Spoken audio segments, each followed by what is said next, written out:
एबे आसंतु जानिबा आजिर राशिफल संपर्क में संपूर्ण विवरणी। सर्वप्रथमे जानिबा मेष राशि संपर्क में।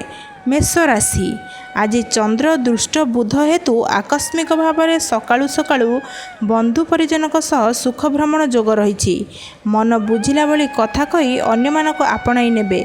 यात्रा समय असावधानता हेतु किंबा अन्यमनस्क कारणरू अर्थहानिर संभावना रही, नतुबा अर्थ संपर्क को केंद्र करी कलहर सम्मुखीन हेबाकु पड़िबो। वृष राशि कर्मस्थान में बुधक जोगु अर्थ और सम्मान प्राप्ति सह विभिन्न क्षेत्र में सुजोग आपणा छाएँ आसिब।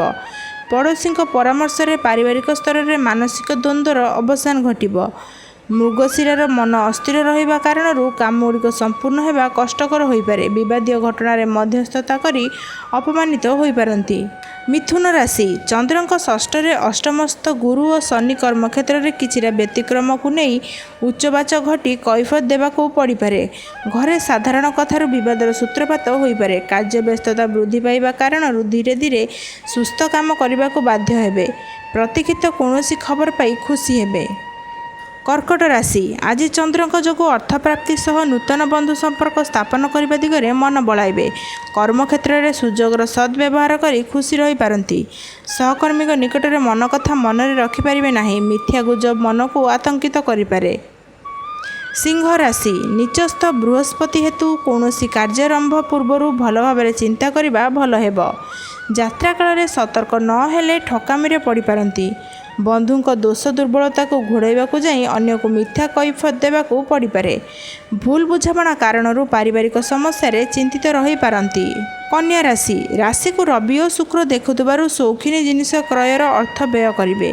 बाकी रखिथिबा लोकटी हठात निजे आसी टंका देइजिब। कर्मक्षेत्र में समस्या समाधान रास्ता खोजी बाहर करिबारे समर्थ हेबे। पारिवारिक अस्थिरता लगी रहिले मध्य निजको नियंत्रण मध्य रखिबा पई समर्थ हेबे। तुला राशि उच्चस्थ राष्ट्राधिपति हेतु खुशी मन में काम करने सह समस्या समाधान सफल हेबे। बुद्धिजीवी निमंत्रण पाइबा सह सामाजिक स्तर में सम्मान लाभ करिपारंती। वाणिज्य व्यवसाय क्षेत्र में आत्मनिर्भरशील हो पारती। आगामी आनुष्ठानिक उत्सव निमंते प्रस्तुति आरंभ करिवे। बिछा राशि सुचिंतित विचारधारा हेतु अन्य द्वारा प्रभावित होई आपणक ठारू दूरे जाइथिबा बंधुटी पाखे आसिब। अष्टमाधिपति बुधक जोगु परिवार भूल बुझामणा सृष्टि हो पारे। आज भावुवा कामटी को शेष करें। वाणिज्य व्यवसाय और परिवहन में समस्या लगी रहा जो व्यस्त हेबे। धनु राशि नवम स्थान को बुधर दृष्टि प्रभाव में नूतन कर्म संस्थान पाई मन बलिब और तदनुजाई काम कले उपकृत हेबे। नूतन गृह उपकरण क्रय करि पारंती। पूर्वाषाढ़ा नक्षत्र सहमति काम कले अपेक्षाकृत सफलता पाई पारंती। आज आपणकर कठिन परिश्रम स्वास्थ्य पर प्रतिकूल प्रभाव पकाई पारिबो नाही।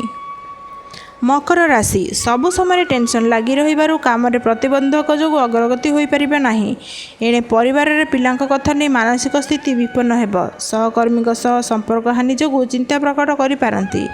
विवादीय क्षेत्र में समस्या समाधान रास्ता खोजी बाहर करिबारे समर्थ हेबे। कुंभ राशि शनि दृष्टि शुक्र थिबारु घरे पिलामानकर समस्या नहीं मन भाराक्रांत रही पारे। अत्यावश्यक जिनसटी पाखरे नथिबा कारणरू अन्यमानक सह तर्क विवाद बढ़ी पारे। पारिवारिक क्षेत्र बुझामणा माध्यम शृंखलित हेब। निजर आत्मीय माने हठात शत्रुता करि पारंती। मीन राशि आनुष्ठानिक क्षेत्र में एक विशेष कामटी अवहेला कर अनुताप करिपारंती। बंधुओं सह आलाप आलोचन समय काटिबे। नूतन कार्य हाथ दे कृतकार्य हेबे। कार्यदक्षता हेतु कर्मक्षेत्र में प्राधान्य विस्तार करिपारंती। भिडियोटी आपको किपरि लागिला आपणमानकर मतामत आमको कमेंट सेक्शन में लिखि निश्चित जणाइबे।